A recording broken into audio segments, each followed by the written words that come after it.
And now I would like to introduce Director of Operations for Eastridge Workforce Solutions, Chelsea Lee. Hi everyone, good morning. Thank you so much for having me. Today we will be discussing effective recruitment strategies for any type or any size of a company. So a little bit background on myself. I joined Eastridge almost 3 years ago as an administrative recruiter, and from there I had the opportunity to also explore some high-level executive search recruiting for our finance and accounting division. And now I oversee our administrative, finance and accounting, healthcare, and legal divisions. Here in Las Vegas, we actually have 8 specialized divisions, including IP, conventions, and manufacturing and distribution, but I directly oversee the professional services side. So we'll go ahead and jump right in and just go over what is recruitment. Recruitment at its very basic is hiring the best qualified candidate, whether that's from inside your organization or from the outside, for any types of openings. But the key point here is making sure that you're doing it in a timely and cost-effective manner. This includes anything from writing your job description, determining what the needs are, attracting those employees, screening them, setting up interviews, working with the hiring managers, and then finally integrating them into your organization. So I've broken it down into just really 3 key points for effective recruitment. And while recruitment encompasses a lot of different details, it breaks down to these 3 items: company support, communication, and speed. So we'll jump right into the first point, company support. Really, before you can have any sort of recruitment effort, your company or your organization needs to basically back you up. They need to have the proper tools to onboard and hire in a new employee. So first off, I just want to go over a couple things. The difference between a replacement and expansion position. A replacement position, first off, that's just a position that you previously had an employee in who's no longer there. It could be due to a promotion, layoff, termination, maybe they accepted another position. Whatever that might be, you're replacing a former employee. And the second option is an expansion position. This is something new that your company's never had a person in place before. Maybe they had it in the past, but they're bringing it back. The key difference for understanding as far as recruitment goes, a replacement position is a lot easier to fill for as far from a company support, because they feel that pain point and they know that they're missing a person and they're going to hustle to get that position filled. With expansion position, if you don't have your company backing, you oftentimes might find yourself running in circles, struggling to fill it because they don't really have a data set to compare candidates to. They're like, well, I think I need this, I think I want that, let's keep seeing candidates. So really, as far as your company support goes, make sure you guys understand the difference between replacement and expansions. Also, you need to include that the position's budgeted for and approved. So that includes their salary, benefits, do they have to increase the pay to attract talent? Just make sure before you start your recruitment efforts that your company is in support of that. You also need to have the buy-in and support from the supervisor for this new employee. If they're not willing to do the interviews, it doesn't matter how many great candidates you find, you'll never move forward in the process. And additionally, with that supervisor, they have to be prepared to onboard and train that new employee, because usually within the first 30 to 90 days, that is when you're going to see fall off if they're not properly onboarded and trained. And last but not least, and this goes along with the budget and approval process, is that the salary and benefit package meets or exceeds the market standards. If you're recruiting for a replacement or even an expansion position, most likely you're pulling someone from who's currently working, and they need a reason or an incentive to join your company. So next is to really understand the candidate market. In January 2017 here in Las Vegas, our unemployment rate was 4.8%, which is wonderful for our economy and everybody in our market, but it also makes it very difficult for our recruitment efforts. So what you see on the screen here is an example of what the accountant market looked like in February 2017 here in Las Vegas. So in February, there were a total of 133 openings for companies looking for an accountant. But according to the same survey, only 54 candidates were actually actively applying for those positions. So what this means is that demand far outweighs the supply. And so as you go through your own recruitment efforts, you are working with candidates who may have 6, 7 job offers at once. So, and here at the bottom, we see for February that there was a total of roughly 6,700 candidates who were qualified as accountants here in Las Vegas, but only 54 of those were looking. So again, that goes back to that salary and benefit package. You need to know how are you going to attract not only those 54 candidates, but break into that 6,700 who may not be looking.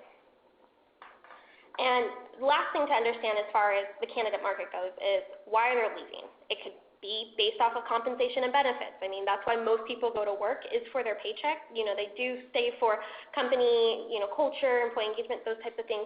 But a lot of times it will come down to their pay that they take home. Another thing that candidates might leave for is because they have poor company culture. We've seen candidates make lateral changes just for same pay and benefits, but a better overall working environment. They could leave for career progression. Maybe in their current role they don't see any potential for growth, and in a new role they have the opportunity to continue to progress in their career. Silly as this sounds, some candidates leave because this new opportunity is closer to their home. Even here in Las Vegas, with everything being pretty much 30 minutes away, we've seen candidates who would prefer to leave their job for maybe something that's a 10-minute commute versus a 30-minute commute. Candidates might leave because they're interested in a new industry. So if you have someone who maybe has been an office manager and is looking to break into more of the accounting, they may take a step back as far as their position and pay, but they could be leaving because they want to break into a new industry. And last but not least, a change in a spouse's employment. Maybe they're being relocated, maybe they have an opportunity where they're progressing in their career and they need to make arrangements as far as childcare goes. These are just a couple examples of why candidates leave, and the motivation of how to attract them. So next point two, after you have your company support, it's really important to basically lock down your communication style. It shows respect to everybody involved in the process, especially the applicants. Regardless if you're going to hire them or not, this preserves your reputation in their mind. Who knows, down the road, they may, maybe right now they're not qualified for that position and you just never get back to them. But maybe in 5, 6, 7 years, they've greatly progressed in their career and now you're trying to attract them, but they have that bad taste left in their mouth. It also helps keep hiring managers, other staff just updated on the status of the positions. Sometimes when positions or requisitions get handed off to HR, you don't really know where they stand. Is there any sort of progress made on it? Where do we stand as we go through the requisition stage?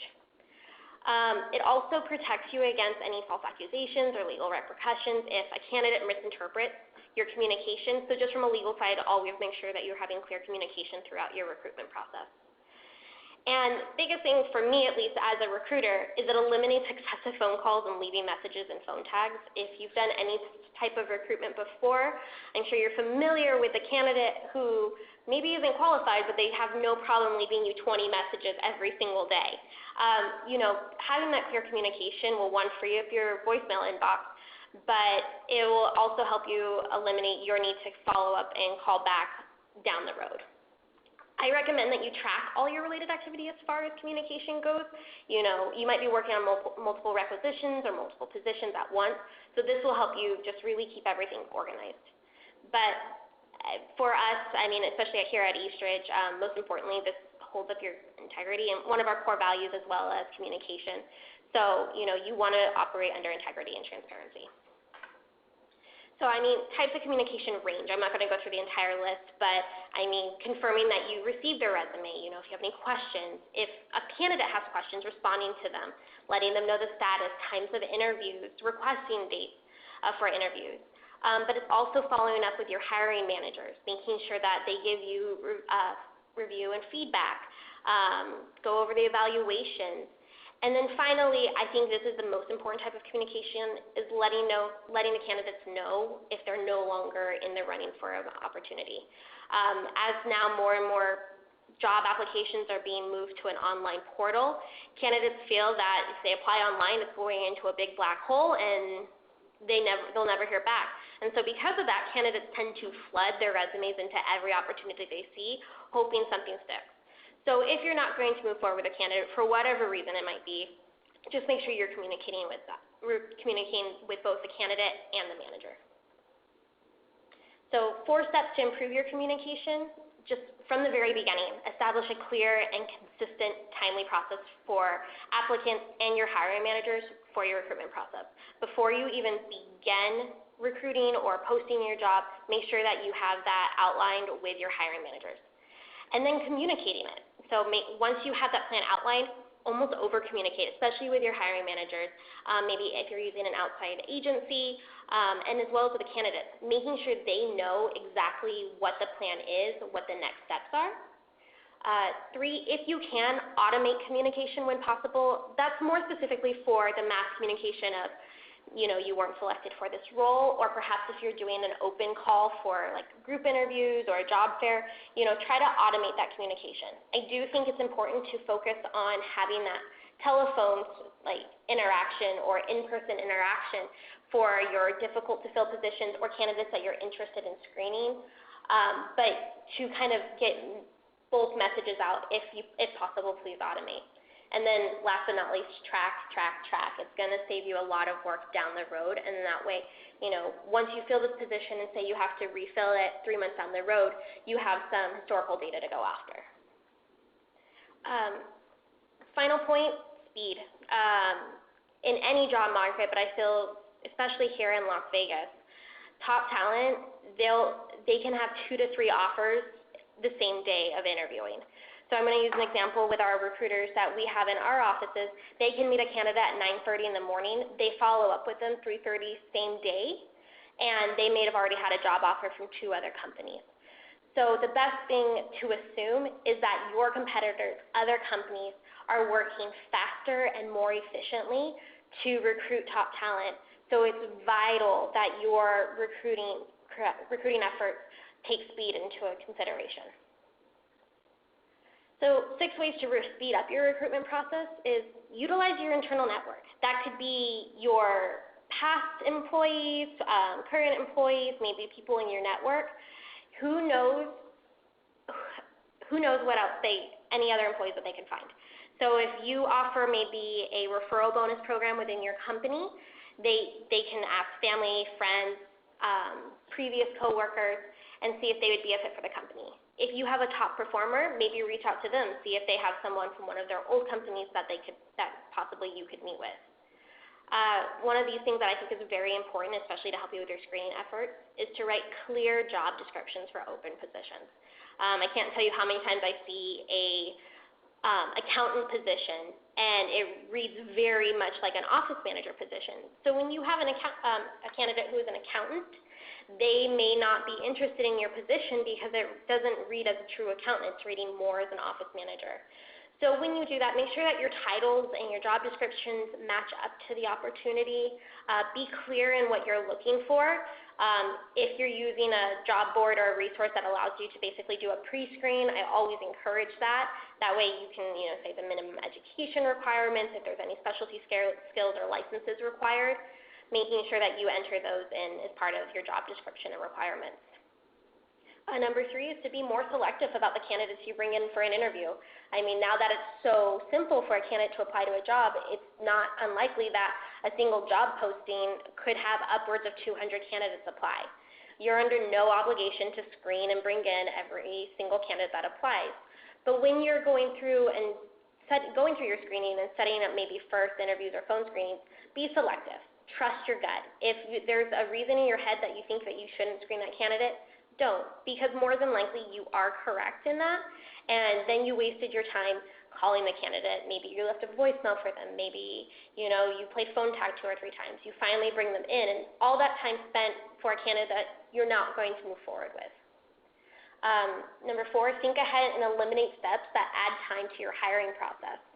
This can include anything from background checks, reference checks, anything that's part of your hiring process that needs to be done before a job offer can be made. So if you know that you need to conduct references before a job offer can be made, maybe after the first interview, if they're going to move on to a second, start the reference check at that point in time. That way, if they have to get in touch with their references or if the references aren't responding right away, you're 2 steps ahead for once a job offer is ready to be made. Number 5, create a long-term plan. You may not have a recruitment plan right now, But work with your executive team or whoever's making the business decisions and say, what is the plan? How many people are we anticipating hiring this year? Are we looking to expand in any areas? The more that you can prep for your recruitment efforts, the better off you'll be. It's better to be proactive rather than reactive as far as recruitment goes. And finally, ask for help or outsource portions of your hiring process. So you can always reach out to a third party, an agency, and they can help you with any part of your screening process that you may need. And the benefit of that speed is oftentimes if you're responsible for recruitment, that's not the sole function of your job. Oftentimes HR is the department that's responsible for recruiting, and they're responsible for so much more. There's initiatives and activities, and those types of things are what's going to help retain your current employees.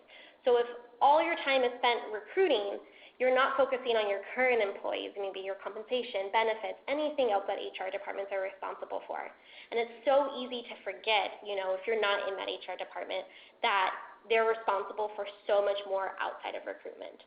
So when possible, ask for help, speed up your process, do what you can to make sure that your HR department can free up their time to focus on other initiatives rather than just recruiting. So again, really to wrap it up, effective recruitment comes down to three things. Company support. If your company isn't going to support the salary, the benefits, be ready to have interviews on board in a timely manner, your recruitment efforts at that point in time are just futile. Communication. You need to have that clear communication plan set up with your candidates, with your team, with anybody who may be involved in the recruitment, including agencies. And last but not least, that's speed. Because candidates are going so quickly. They're being aggressively recruited from 2, 3, upwards of 5, 6 companies depending on their specialty skills. So you need to remember that you might have someone in mind for a position a week ago, but more than likely they're not going to be available today. So that's pretty much everything when it comes down to effective recruitment. I guess now we'll open up to if there's any questions.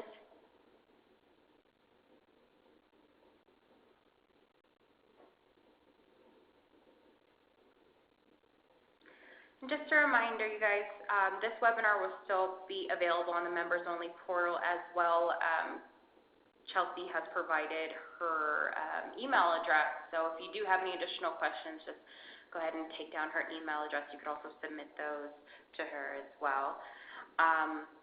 But if there aren't any questions, we'll go ahead and wrap up this meeting. And then make sure next week you join us where we'll discuss Medicare 101 and what you need to know for 2017. So you guys have a wonderful Friday and a great weekend. And again, thank you so much for tuning in, and we greatly appreciate you guys. You have a great day.